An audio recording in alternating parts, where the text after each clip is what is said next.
అట్టడుగు వర్గాల మనిషి అయినట్టుగా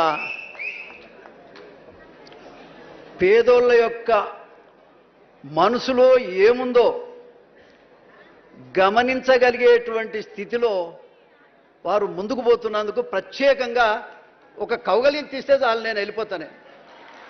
రేవంత్ రెడ్డి గారు, ముఖ్యమంత్రి గారు రండి.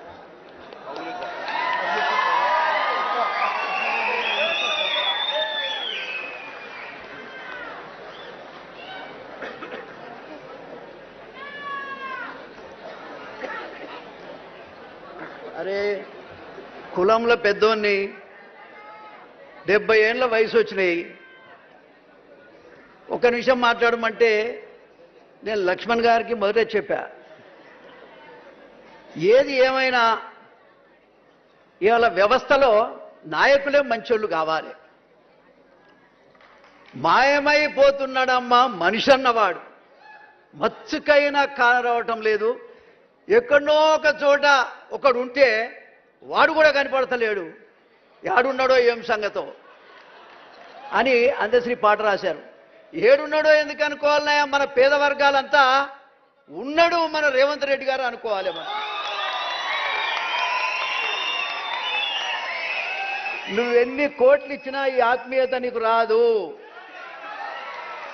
నువ్వు ఏ పని చేసినా పేదోడు హృదయం దోసుకున్నంత తృప్తి దేంట్లో ఉండదు. నేను చాలాసార్లు నీ మీద మాట్లాడేటువంటి విషయం నీకు తెలుసు, కానీ వర్గీకరణ దగ్గర నుంచి నా మనసులో ఎంత మార్పు వచ్చిందో నీకు సమయం లేదు మమ్మల్ని గమనించటానికి. మనుషుల్ని మార్చేది మంచితనం. అందశ్రీ గారు చదువుకోలేదు, అసలు ఈయనకు నాకైతే ఎప్పుడు నేను కనబడ్డది కూడా లేదు, నేను ఎప్పుడు చూసింది కూడా లేదు. కానీ చచ్చిపోయిన తర్వాత అసలు కులమే కులమో కాదంటున్నారు, ఏంటి గోలని చెప్పేసి నేను యూట్యూబ్లో వెతుకుని మొదలుపెట్టినా. మొదలు పెడితే ఆయన ఎక్కడ కూడా తన కులాన్ని గురించి చెప్పకపోతే చివరికి నేను ఎవరది పేబర్తి విలేజ్కి అక్కడ ఉన్నటువంటి నాకు తెలిసిన వాళ్లకు పంపించి అసలు ఎక్కడ పుట్టిండే ఆయన సంగతి ఏందో చెప్పు, మరి ఎట్లా మాట్లాడాలి రేపు పొద్దున అంటే ఆయన మాల్య కులంలో పుట్టిండు, కానీ ఎక్కడ ఆయన చెప్పుకున్నటువంటి సందర్భం లేదు. కానీ నేను గర్వపడుతున్నా, నేను ఒక దళితుడిగా, దళిత వర్గాల్లో కూడా ఒక మాదిగ కులస్తుడిగా నేను గర్వపడుతున్నా. మా గద్దరన్నను చూసి నేను గర్వపడుతున్నా, మా జయరాజ్ అన్నను చూసి కూడా గర్వపడుతున్నా. తెలంగాణ వచ్చిన తర్వాత మా ఒళ్ళు ఎంత చైతన్యమైందంటే ఇంటికో డప్పు, ప్రతి హృదయం కూడా కళాకారుడై సమాజంలో జరుగుతున్నటువంటి అన్యాయాన్ని గొంతెత్తి స్థాయికి మాత్రం ఎదిగింది. మాకేం రాలే, దళిత వర్గాలకు పేద వర్గాలకు ఏమీ రాలే, కానీ చైతన్యం వచ్చింది. ఆ చైతన్యాన్ని ముఖ్యంగా ముందుండి నడిపించినటువంటి నాయకుడే అందశ్రీ అని కూడా ఈ సందర్భంగా నేను తెలియజేస్తా ఉన్నా. నీకేం కావాలి? నువ్వు ఎన్ని రోజులు ఉంటావో ఉండు ముఖ్యమంత్రి, మేము కాపాడుకుంటాం. నువ్వు ఎన్ని రోజుల్లో ఉంటావో ఉండు, నేను 10 ఏళ్ళు కాదు.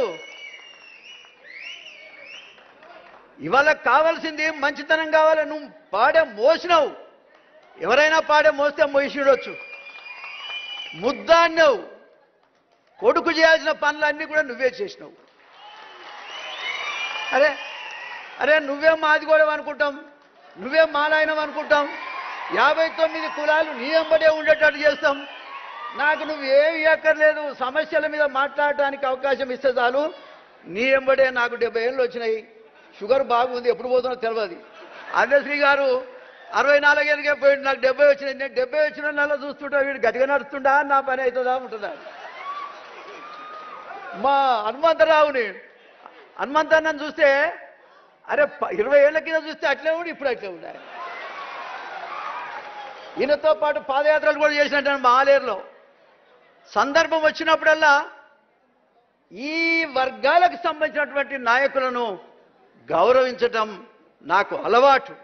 నా జీవితంలో తెలిసో తెలియకో నేను 6 సార్లు గెలిచిన ముఖ్యమంత్రి గారు, పెత్తందారుల మీదనే గెలిచిన, అది కూడా చెప్తున్నాను. నేను ఎవరికి ఒక ఎన్టీ రామారావు గారు ఒక్కడే మాదిగలు కానీ పేద వర్గాలకు అన్ని రకాలుగా ముఖ్యంగా రాజకీయ శక్తినిచ్చింది ఒక ఎన్టీ రామారావు గారు. మీరు అర్థం చేసుకోవాలి. ఎన్టీ రామారావు గారు ఇచ్చిన మళ్ళీ మాకు ఎవరు ఇవ్వట్లే. ఒకవేళ నువ్వు అందశ్రీ రాసినటువంటి పాటలో భాగంగా మా ఎక్కడో ఉన్నాడు యారులో కనబడతాడని చెప్పిండు ఆయన. ఇవాళ నేను అంటున్నా ఒక మాదిగ బిడ్డగా లేకపోతే దళిత బిడ్డగా మేమందరం నీ ఎంబడి ఉంటాం. నిన్ను వీకెట్టోడే లేడు. ముద్దాడు మా మాదిగోళ్ళ ఇళ్ళ వాడు, మా మాలోళ్ళ ఇళ్ళ వాడు, మా 59 కులాలు ఇళ్ళలో ఒక్కసారి అట్ట పండుకోరా. మా బీసీ ఇళ్ళ వాడు, మా సాకరోళ్ళ ఇళ్ళలో మంగళోళ్ళ ఇళ్ళ పండుకొని రావయ్యా. నువ్వు ఏ పని చేయకపో. ఏం బుబ్బ ఎవడు పెడుతుండే ఎవడి ఆగు బిడ్డ, ఎందుకు తొందరపడుతున్నాడు? నన్ను డయాస్ మీద గింతే మాట్లాడిన చెప్పినటువంటి వ్యక్తి అయితే లేడు.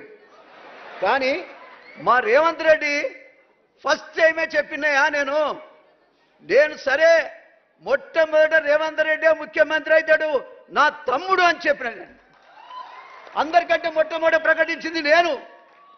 కానీ ఏం చేద్దాం, కాలం ఇట్లా గడిచొస్తా ఉంది.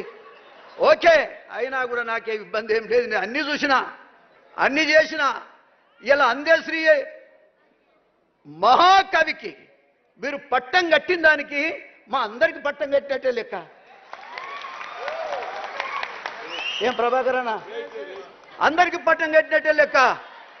కాబట్టి ఒక్కసారి రేవంత్ రెడ్డి గారి నాయకత్వం ఒక ఎన్టీ రామారావు కోసమే చేకొట్టినా గట్టిగా ఇప్పుడు నీ కొరకే కొడుతున్నా. ఇది కాపాడుకోవాల్సిన బాధ్యత నీది. నేను ఇంకో మాట చెప్తా ఉన్నా. కూర్చోరాదే తండ్రి. ఇగో మా కులాల్లో కూడా ఒక లాస్ట్ మాట రేవంత్ రెడ్డి గారు, నేను 3 పిల్లలు వర్గీకరణ విషయంలో కాల్చుకొని చచ్చిపోయింది. మళ్ళా మాడి వస్తే ఆ హాస్పిటల్కు నేనే పోయినా. నేను పోయి వాళ్ళు చనిపోయినటువంటి దశ వరకు నేనే ఉన్నా. నువ్వు వర్గీకరణ చేసిన తర్వాత అసెంబ్లీలో నువ్వు మాట్లాడినాక డైరెక్ట్గా నేను అంబేద్కర్ విగ్రహానికి దండేసి ఆ చనిపోయిన ఇండ్లు హ్యాబిట్స్లో ఉన్నాయి, ఎక్కడో కాదు హ్యాబిట్స్లో ఉన్నాయి. మీరు ఇచ్చినటువంటి స్టేట్మెంట్ని తీసుకొని చక్కగా స్పీడ్ తోటి వాళ్ళు ఇళ్లలో పోయిన వాళ్ళు బిచ్చగాళ్ళు ఉన్నట్టున్నారు. 4 ఈ 4 పాపం ఏమీ లేదు. నేనేం చేయాలని చెప్పేసి అప్పటిదాకా మేము చూడలే. మా మందకృష్ణ మాదిగని వాస్తవంగా మేము ముందర పెట్టి ఉద్యమాన్ని నడిపించినాం. మేము కాదని చెప్పడంలే. ఆ ఉద్యమాన్ని వెనుక